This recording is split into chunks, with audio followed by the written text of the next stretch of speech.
बाक्सानि जेंग्रेंफारा गामिनि डमब्रदर बसुमतारी बिथाङा मोसौ जार्सि फिसिनाया 20 बोसोर जाबाय। बाक्सा सालबारि महकुमानि बेन्दोंआव थानाय खालपानि बाजारनि साखाथियाव थानाय जेंग्रेंफारा गामिनि डमब्रदर बसुमतारी बिथाङा मोसौ जार्सि फिसिनाया 20 बोसोर जाबाय।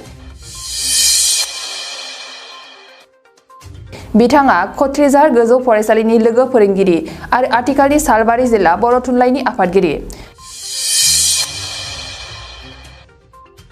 बिथाङा फोरोंगिरि हाबा मावनायजों लोगोसे गावनि उफ्रा फालांगि हिसाबै मोसौ जार्सिखौ फिसिदों। आथिखालाव गोबां लाइमोन सेंग्रा सिख्लाफ्रा बेखार जानानै दङ। बेनिखायनो बेखार थानाय लाइमोनफोरखौ थुलुंगा होनाय हिसाबै बे खामानिखौ मावनानै दिन्थिनाय जादों होननानै फोरमायदों। डमब्रदर बसुमतारी बिथांनाव फिसा गिदिर गासै 8 मोसौ जार्सिफोर दङ आरो 3 मोसौ बिमाया गाइखेर होयो। बिथांनि मोसौ बिमाया खेबसे गाइखेर सेरगासेयाव 18 लिटारसो गाइखेर होयो। बिथाङा गाइखेरखौ सिगाङाव गुवाहाटीनि पुर्बि मिल्क प्रडाक्टआव दैथायहरोमोन आरो दायो खालपानि बाजारनि आमुल सेन्टाराव होयो होननानै खौराङाव फोरमायदों। बरपेटा रडनिफ्राय अनजय बसुमतारीनि खौरां। साबायखर बड'लेण्ड बुब्लि निउज चेनेलनिसिम। आं डमब्रदर बसुमतारी, सासे गोजौ फरायसालिनि लोगो फोरोंगिरि आरो ओरैनो सामाजिक मावनाय हिसाबै आथिखालाव आङो सालबारि जिल्ला बर' थुनलाइ आफादनिबो आफादगिरि। आंहा न'आव ओरैनो साइड बिजनेस हिसाबै मोसौ फिसिनाय हुदा दङ। दिनै नङाबाबो 20 बोसोरसो जाबाय आं मोसौ फिसिनाया। दा आं बुंनो सानो मोसौ फिसिनायनि गेजेरजों जोंनि साफा सानै बेखारफोरा गावखौनो गाव आथिं सायाव गसंनो हानायनि जे राहा लामा, बे राहा लामाखौ लानो हायो आरो मा होनना बुङोब्ला सासे मानसिया खमैबो 6टा मोसौ गाय, 6टा मोसौ गाय बेखौ जोथोन लानो हायो। बियो गुबुन खामानि मावनो मोननाय नङा आरो बे मोसौजोंनो नांथाबना थानो नांगोन। ओरैनो बुंनाय बायदिब्ला जे सोरबा जुदि अमा फिसियोब्ला बे गावबो अमा बायदि जानानै अमानि जोथोन लानांगौ। मोसौ फिसियोब्ला मोसौ बायदि जाफानानै माने मोसौनि जोथोन लानांगौ। बेबायदिनो दाउ हांसोफोर फिसियोब्ला बेबायदिनो बिसोरजोंनो नांथाबनानै थानो नांगौ आरो। नोंथाङा माबेसे फिसिनाय जादों? आं दाथ' गासै गेदेर फिसा 8टा मोसौ दङ। बोसोराव 6टा मोसौ गाय दङ। 8टा माने बारायबाय थायो आरो मा 3 दङब्ला 3आनो बारायगोन।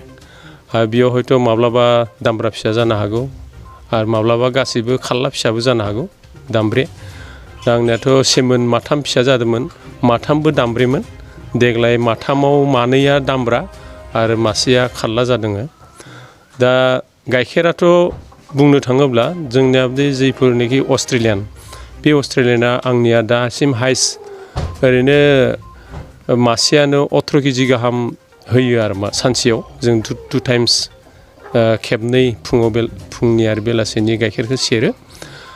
फारसेथिं मोसौ फिसा 1 खाल्ला नङाब्लाबो बोसोरसे फिसिब्लानो बे 18,000 20,000 थाखायाव फाननो हानाय जाहैयो आरो मा।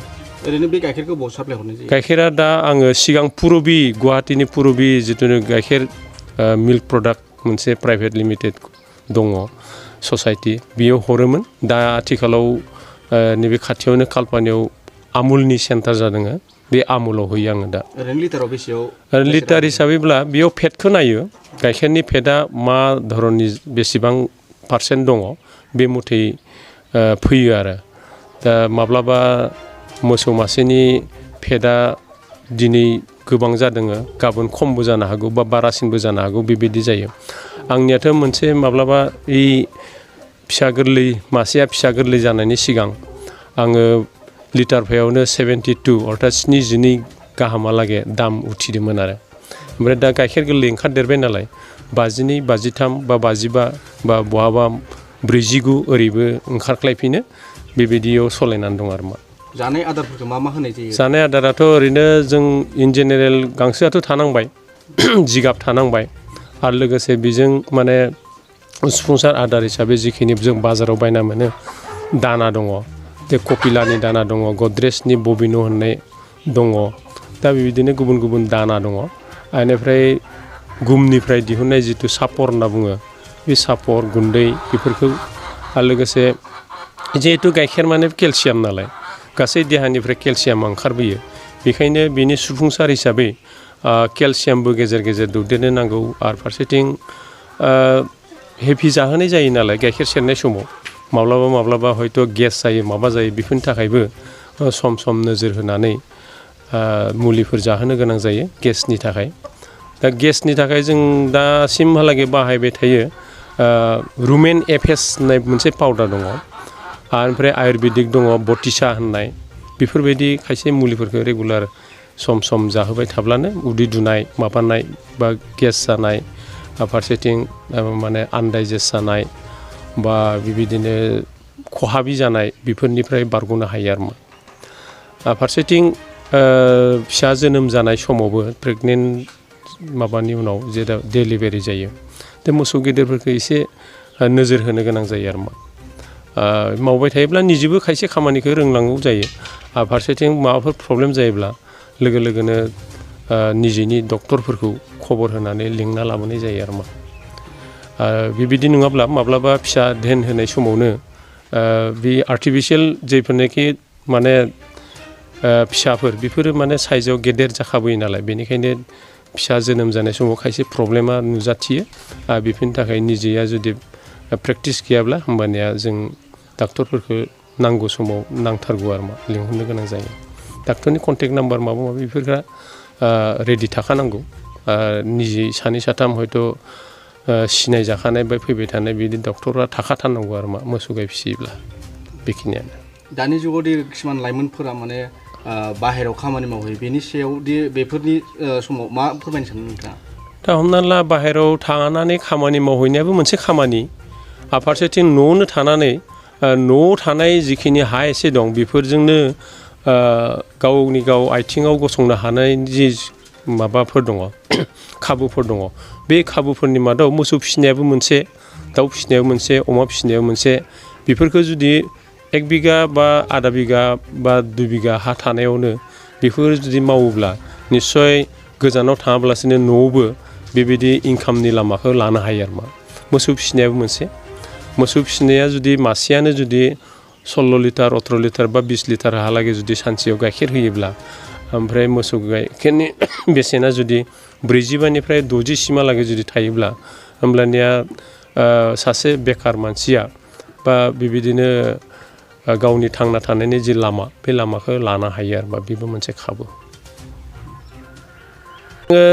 जिल्ला बर' थुनलाइ आफादनि आफादगिरि महरैबो खामानि मावना दं फारसेथिं आरो स्कुलाबो खाथियाव नालाय बेनिखायनो सासे लोगो फोरोंगिरि महरैबो दङ बिनि गेजेरजोंनो गुबुन मानसि लायाबालासिनो न'खरनि जोङो बिसि फिसाय सानैजोंनो मोसौनि जि जोथोन लानाय बे जोथोन लानाय खामानिखौ मावनो गोनां जायो फारसेथिं आङो ओंखारलाङोब्ला न'खराव बे हारसिङै मावनो गोनां जायो आरो आं जुदि थायोब्ला होमब्लाना जों सानैजों माने खामानिफोरखौ रानलायनानै मावनो गोनां जायो ओमफ्राय गाइखेर सेरनायखौ लानानै गोबाङानो जोंनि मानसिफ्रा माने माबोरै सेरो माबोरै मायो सेरनायखौनो गिनानै माने थायो सेरबाय थायोब्ला बे मोनसे अयभासनिसो खामानि नालाय प्रेक्टिससो नालाय आखाइनि खामानि मा टाइमाव सेरनाय जायो गाइखेरखौ फुं दा जोंनिया गाइखेर कालेक्सना 8:30नि सिगां जानांगौ माबायाव कालपानियाव फुंनि बेनिफ्राय बेखौ जुदि मेकआप खालामनांगौब्ला आं खमैबो मथा मथि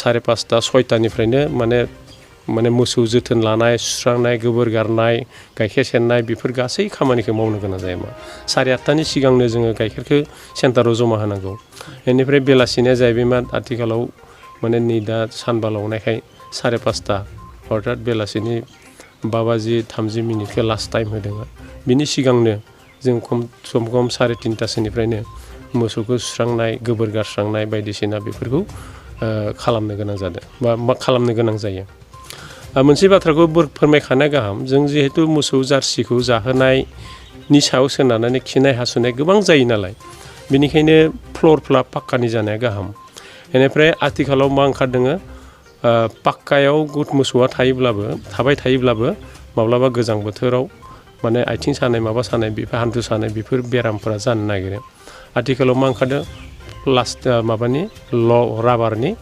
कारपेट ओंखारदों बे कारपेटफोरखौबो बनानै होजायो आथिखालाव ओमफ्राय कार्पेटखौ होयोब्ला ओमफ्राय उन्दुनोबो आराम मोनबाय आथिं सानायफोरनिफ्रायबो माबा मोनबाय सुख मोनबाय बा माबाबाय बारग'बाय फारसेथिं गालुन गालान पाक्कानि फ्ल'राव बे गालुन गालाननिफ्रायबो मोसौफ्रा बारग'नो हायो मा दा बिभिन्न बेसेननि दङ मोनसे कार्पेटनि साइजआ 7 बाय 5 फिट ओरै थायो बा 4 हाफ एन्ड 7 हाफ ओरैबायदिबो थायो 6 हाफ बेबायदि साइज लानानै आरो कम्पानि कम्पानि बेसेना दं आरो मा आं बेयाव गांब्रै कार्पेट लाना फैदों बरपेटा रडनिफ्राय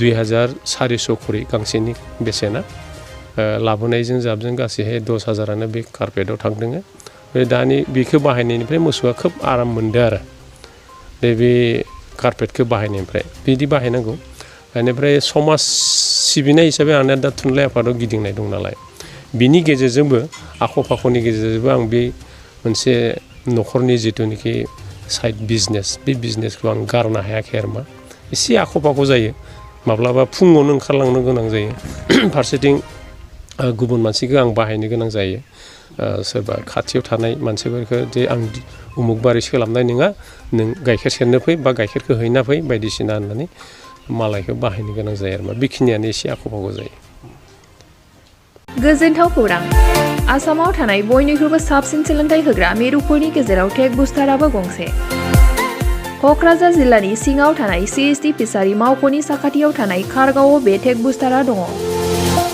बेयाव बयनिख्रुइबो मोजांसिन सोलोंथाइ आरो नेम सोलिनाय गोग्गो थाखो खथानि सुबिदा दङ सारा भारतनि गेजेराव सायख'जानाय बायदि सोलोंथाइजों सोमोन्दो थानाय फोरोंगिरिफोर दङ टेक बुस्टाराव प्रफेशनेल जार्नालिस्ट आरो टेकनिकेल कर्सफोरखौ होनाय जायो 24 घन्टा रैखाथिनि थाखाय मोजां सुबिदा आरो टेक बुस्टारा नोंथांमोनखौ सौहैहोगोन नोंथांनि थांखिसिम टेक बुस्टारा नोंथांनि सिमांखौ जाफुंसारनांगौनि थाखाय गांल' नङा साहस आरो गोहोबो होगोन सोलोंथाइ लाखांनायनि उनाव 100% प्लेसमेन्टनि खाबु दङ सोलोंनो गोसो गुदुं बिथांमोना 9395695095 जानबुं नाम्बाराव जगाजग खालामनो हागोन